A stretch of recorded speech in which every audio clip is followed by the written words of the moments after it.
The Wednesday it happened was the kind of bruised gray afternoon our town gets between seasons. My commute was 20 minutes along Ridgeway, past the bakery with the flaking gold script, and the furniture store that never seems to sell anything new. I liked the sameness of that road. The right lane always pooled with rain near the bus stop. The left turn at Oak was longer than necessary. The traffic light at Maple never synced with anything. Predictability felt like a courtesy the world extended to me after a day of invoices and polite lies. My work life was not dramatic. I managed accounts for a third-tier construction supply company, where my email folders were more organized than most people's kitchens. I knew the particular cough of our ancient printer and the delicate pressure that convinced the coffee machine to produce something drinkable. My boss, Nolan, wore the same navy blazer so often that the cleaner's plastic imprint appeared along the seams. In the afternoons, Melissa from HR sent reminders with subject lines that sounded like lullabies. Quarterly ethics acknowledgement, parking lot restriping update, Wellness Wednesday, hydration tips. I have never in my life needed to be told to drink water, but I clicked acknowledge anyway. There's a piece in following instructions. I was halfway home when I saw the car. Silver sedan, nose down in the drainage ditch, hazard lights winking like confused eyes. One rear wheel turned lazily in the air. A thin sheet of steam rose from under the hood, and the rain, which had been polite until then, made up its mind to commit. I pulled onto the gravel shoulder without thinking. It felt less like a decision and more like continuing a sentence I'd been taught to say since I was small. My father's voice lives in my head during emergencies. He used to pull over for everything: a dropped ladder, a runaway dog, a stranger kneeling by a flat tire. He'd grip the wheel, sigh once, and say, "One day it will be us." When I was 8, I watched him wrap his coat around a woman whose car had spun onto a median in a snowstorm. He gave her the thermos he never went anywhere without. She returned it 3 months later with a note that said, "In careful cursive, your kindness warmed me all the way home." I kept that note in my desk for years. A tiny relic of a faith I didn't know could be tested. I grabbed my phone and ran. The driver's side door was crushed inward, glass cobwebbed across the window. Through it, I saw a man slumped over the wheel. Blood started at his hairline and drew a line to his jaw as neat as a ruler's mark. He looked up when I tapped the glass. His eyes were too bright, like he was seeing light underwater. "Don't move," I said, "the way TV teaches you." "Help is coming," he nodded without nodding. The seatbelt bit his shoulder. The airbag had deployed and gone limp like an exhausted creature. I called 911. My voice surprised me by sounding ordinary. I gave cross streets and landmarks, described the car and the angle and the fact that fuel smelled faintly sweet. The dispatcher said to keep my distance and keep him awake. So I crouched by the window and talked through the crack where the glass had already surrendered. "What's your name?" I asked. "Evan," he said, the single syllable sticky in his mouth. "I'm okay." My arm, maybe broken, he was late 30s, maybe 40, close-shaven, the kind of face people call trustworthy in bank posters. Rain gathered at the curve of the door and dripped steadily, counting seconds in a language no one invented. "Follow my voice," I said. "Look at me," he did, like he was trying to climb into the sound. He apologized for being an inconvenience, and I told him that was nonsense people say when they're scared. He laughed once, a rasp, and winced. The ambulance arrived with a sound that startled the trees into attention. Fire rescue tucked the scene into routines that looked like choreography.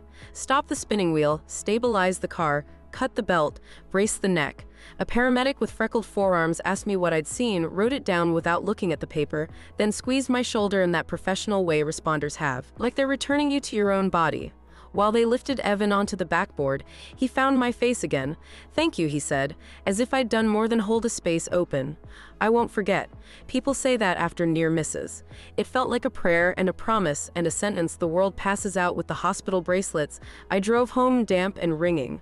I microwaved soup I didn't taste. My hands remembered a steering wheel even after I had set my keys on the counter. When I fell asleep, my brain replayed the winking hazard lights until they became two eyes opening and closing in the dark.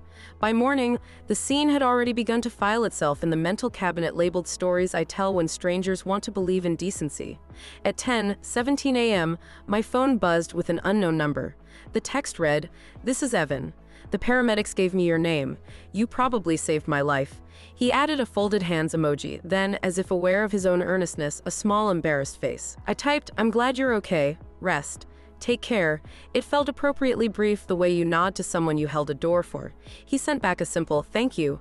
I put my phone face down and returned to a spreadsheet titled Q3 Vendor Reconciliation, Outstanding Disputes, which had nothing to do with the way my heart had skipped a polite beat at the word saved.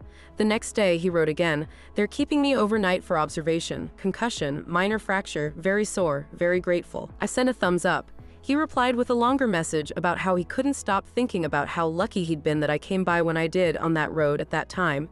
He sent a picture of the view from his hospital bed, a square of sky framed by beige. The caption read, "My rectangle of gratitude." The phrase tried too hard, but I recognized the impulse. After fear, people fall in love with words for a while. By Friday, he was discharged. He texted that they sent him home with painkillers and a stern lecture about rest. He asked how my day was going, like we were acquaintances who shared a bus stop. I said it was fine and told him my boss had finally replaced the coffee machine and morale had risen 8%. He sent back a laughing emoji and a "you're funny" that made me unexpectedly shy. It is a small, ridiculous thing when a stranger calls you something you are to your friends and you think maybe they can see you from a new angle. The messages trickled like a leaky faucet. Nothing dramatic. Little updates, photos of his breakfast, a short video of rain on his window. He had a way of choosing details that made ordinary things look staged. The way the foam in his coffee made a curved line like a tide, the set of his books stacked beneath a plant that needed more light. It was easy to think of him as an aesthetic, soft-voiced, careful, precise. If you've ever watched a person frame their life in small squares, you know how easy it is to forget that the space beyond the frame holds mess. On Monday, he wrote, "Drove past the but a little hinge inside me clicked. Lots of blue awnings," I wrote. "Rest is important." I added a smile that didn't reach my face. He didn't reply that afternoon. I decided I'd made a fuss out of nothing. That night, when I unlocked my apartment, a sheet of white paper lay folded in half just inside the door. Unlike in a movie, no eerie music played. I set my bag down and unfolded the note with infuriating calm. "You weren't home. Wanted to thank you properly." There were no flourishes in the letters. Each line halved the page like a careful cut. My building had a locked front door that closed on a timer. We buzzed guests in through an app. I hadn't buzzed anyone. I stood in my little hallway with a note in my hand and the knowledge that a stranger had been where he didn't belong, in the air I keep my life in. I called the number he'd used. It went to voicemail. The message was a plain system voice. I didn't leave one. I texted, "Please don't come to my home. I'm glad you're recovering, but I need privacy." Then I blocked the number, my thumb shaking exactly once. For a week, I was a person inside a small bell of sound. I locked my door twice, and then once more for superstition. I put a chair under the handle at night, an old trick I'd used in hotels. I left a lamp on the kitchen counter that cast a faint golden shape across the hallway. I told no one. It felt like admitting to a mistake I couldn't name. Silence served as Prozac. By the following Thursday, my mind was willing to file the note as overzealous gratitude. I let myself imagine he had a friend in the building. I let the word coincidence soften the corners again. Then, on Friday at 6:42 a.m., my email dinged with a message from a name I didn't know. The subject line read, "Just a thank you." I opened it because curiosity is a muscle that sometimes works when fear would be more helpful. His first sentence undid me. "We've crossed paths before." He wrote about the grocery store near my place, a Wednesday in late summer 2 months earlier. How I noticed his wallet on the floor and tapped his elbow and said, "You dropped something." He quoted me as if he had recorded it. He described the yellow cardigan I had worn and the way my hair had stuck to the back of my neck because the air conditioning had broken that week and the store felt like a greenhouse. Maybe it had happened. I did not remember him. He remembered the candy I bought for my niece's birthday and the cereal I put back when I realized it wasn't on sale and the lesser brand I chose instead. He remembered details that felt like he had taken notes on my life while I wasn't looking. He wrote that the crash felt like a sign, that he had recognized me as soon as I leaned into his window. "I knew your eyes," he wrote, and that it felt like confirmation of something he had suspected for months, that we were running on parallel tracks, and the universe had finally synced the timetable. He said he found my last name in the accident report and pieced the rest together with a little searching. He included a photo he said he had taken of me a few weeks earlier at the bus stop outside my office. It was taken from an angle that made me look like a stranger flirting with the frame. I had never seen that version of my posture before and suddenly hated it. I closed my laptop with more force than necessary and sat on my bed and counted backward from 100 because I had read somewhere that counting can return your brain to your body. At 93, I stood up. At 70, I put on my shoes. At 51, I grabbed the folder labeled taxes. Keep 7 years because it was sturdy and because I needed a task. At 0, I went downstairs to the lobby and told our building manager that someone had gotten in and left a note. He frowned and showed me the entry log. A tenant on the 3rd floor had buzzed in a food delivery around the time the note appeared. It would be easy for someone to slip in then. I nodded, like that explained the feeling of being observed through the keyhole of my life. At noon, I called the non-emergency police number. I didn't know the right word for what I was reporting. The woman who answered did. She said stalking without drama. She told me to save the messages and the email and the photo and the note. Don't respond, she said. And if he shows up again or tries to contact you another way, call us immediately. She gave me a report number that felt like insurance against being told later I had imagined it. That night, I slept badly and dreamed of doors. In one, the hinges rusted to powder when I touched them. In another, the lock turned from the outside while I stood with my hands in oven mitts. In the morning, I found a voicemail waiting. It was 4 seconds long, breath, a small scrape, then a whisper I only recognized as mine because I heard my name in it. I sent it to the officer. He wrote back that he had attached it to the report.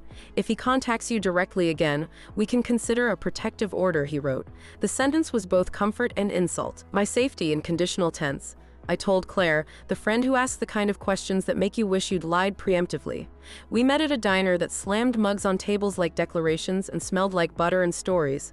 I slid my phone across the formica and she listened to the breath and the whisper and swore softly. Stay with me, she said. Tonight, as long as you want. I did. Her place was small and packed with plants that made the air feel curated. I slept through until morning like a person who has been forgiven. Hiding sets a rhythm. I learned new routes to work. I varied my grocery days. I carried my keys like a weapon because movies teach women to clutch metal like talismans. I started noticing the make and model of cars parked near my building and hated myself for becoming a person who cataloged strangers. 2 weeks slipped past in a strange calm that felt like the quiet you get before an appliance fails for real. Then on a Tuesday in late afternoon, as I turned the corner onto my block, I saw a silver sedan idling across from my building. Same model as the one from the crash. In the driver's seat, timestamps from call logs, copies of the police report. I added a calendar page highlighting dates he mentioned passing my office. I requested, through a form I had to talk myself into filling, the incident report from the crash. I read it at my kitchen table with a pen in my hand like a student. The details were unremarkable. Rain-slick road, possible hydroplaning, driver disoriented but alert, no alcohol detected, seatbelt in use, deployed airbag. The line that snagged me was a note in the margin. Driver states he was distracted by thought, unsure if he saw the curve. Distracted by thought. I could have laughed if I hadn't been alone. A week later, the detective called. He had reviewed footage from a city traffic camera at Fern and Willow, 3 blocks from my office. It showed a silver sedan that matched the plate from the crash, making 4 slow passes in a 20-minute window on a day 6 weeks before the accident. The camera didn't record inside the car. The footage couldn't prove anything except a pattern. And patterns are what you use when you are trying to convince people who weren't there that the story has a shape. We can seek a temporary restraining order based on this and your documentation, he said. It may not be permanent, but it draws a line.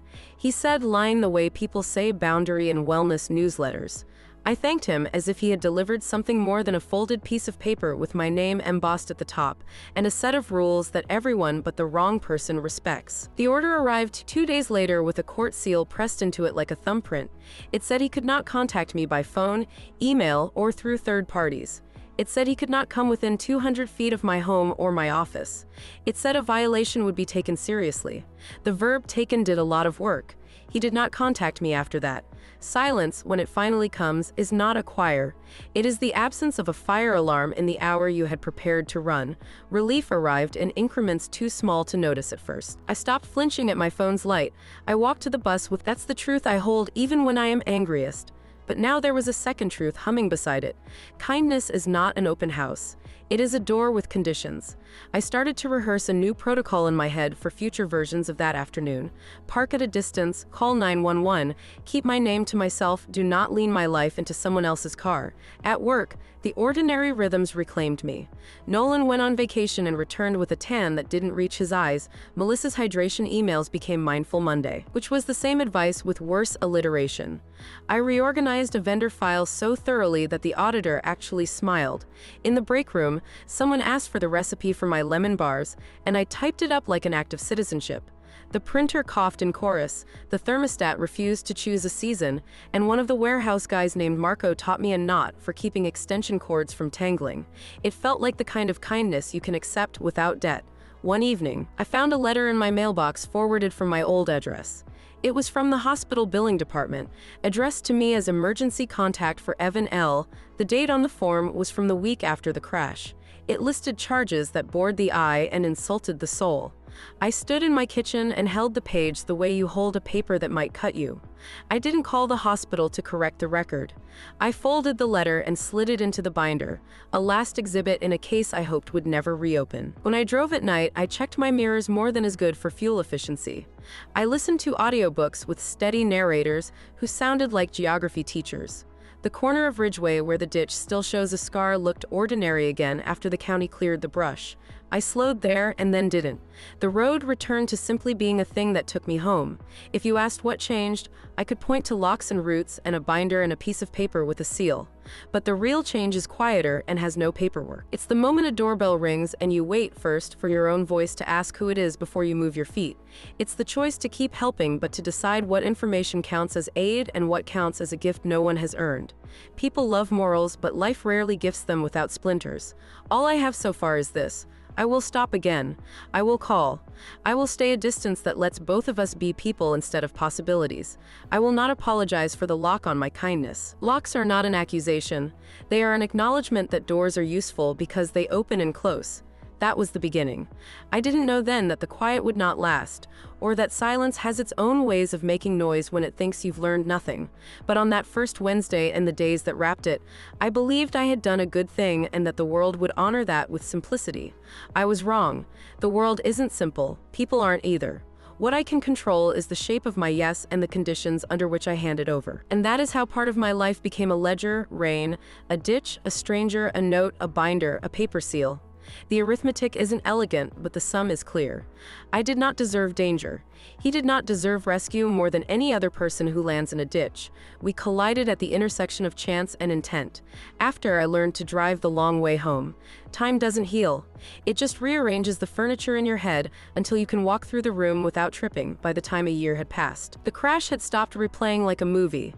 It was more like a snapshot, flat still and without sound. Sometimes I even convinced myself I had exaggerated everything, that maybe Evan wasn't dangerous, just broken in a way that bent toward obsession.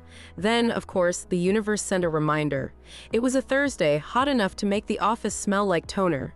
Nolan had announced a mandatory morale lunch, which meant all 12 of us eating soggy sandwiches around a conference table while pretending to enjoy ourselves. I was halfway through a turkey wrap when Melissa said, "Did anyone see that guy outside this morning, just standing by the lot entrance, looking up at the building?"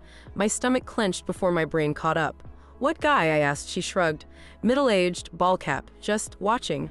I almost called security, but he walked off. It could have been anyone, probably was. Still, my appetite died in the space of a breath. I excused myself, claiming a call, and walked to the window. The street below looked harmless in that way cities do, too bright to be trusted. I told myself it wasn't him. It couldn't be. The restraining order had expired months ago. I'd moved on, but fear doesn't care about paperwork. It only needs suggestion. That night, I went home early, checked my locks, and promised myself I wouldn't spiral.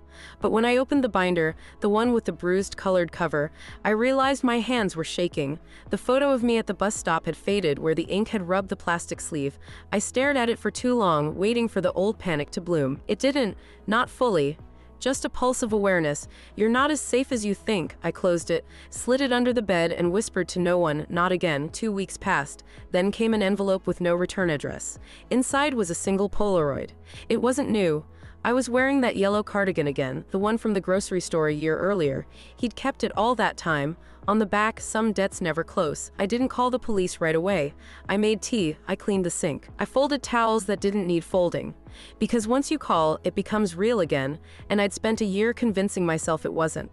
When I finally did report it, the officer's voice was polite and tired. "Any active contact recently?" "No." "Any threats?" "Just implication." "Well," he said, "keep the photo. We'll add it to your file." Add it to your file. Like fear was paperwork again. It would have been easy to let paranoia swallow me, but something shifted. Maybe I was just tired of being scared. Maybe I'd finally realized that passivity had been his favorite weapon, so I started watching back. I set up a cheap camera near the lobby mailboxes. I told the super to alert me if anyone asked for my unit. I changed my phone number again, but this time I saved the old SIM in case the messages resumed. For the first time, I felt not safe, but deliberate. And then, 3 months later, I saw him, not in person. On a local news site, buried under human interest fluff, "Local man honored for heroic rescue." The headline read, there was a picture of Evan shaking hands with a fire chief. The article said he'd pulled a driver from an overturned truck after a late-night collision. The irony would have been funny if it weren't so grotesque. He'd become the thing he thought he was that day, a savior. I scrolled through the article twice, waiting for the panic. It didn't come. What came instead was understanding, sharp, cold, clean. He wasn't obsessed with me anymore. He was addicted to the feeling I'd given him, the adrenaline of being seen as worth saving, and now he'd learned how to replicate it without me. For the first time, the story didn't end with me. I kept following his name out of morbid curiosity. Every few months, another article, "Good Samaritan helps stranded family." "Man intervenes in parking lot assault." "Community volunteer receives safety award." He'd found a new stage, and I realized something about predators. Sometimes they reform, not from guilt, but from ambition. He'd turned obsession into identity. The audience was just larger now. My therapist, because yes, I'd finally found one, called it control inversion. "You gave him a story," she said. "He needed it to end with him as the hero, not the danger." "Then why do I still check my locks twice?" I asked. "Because the body doesn't care about narrative closure." She was right.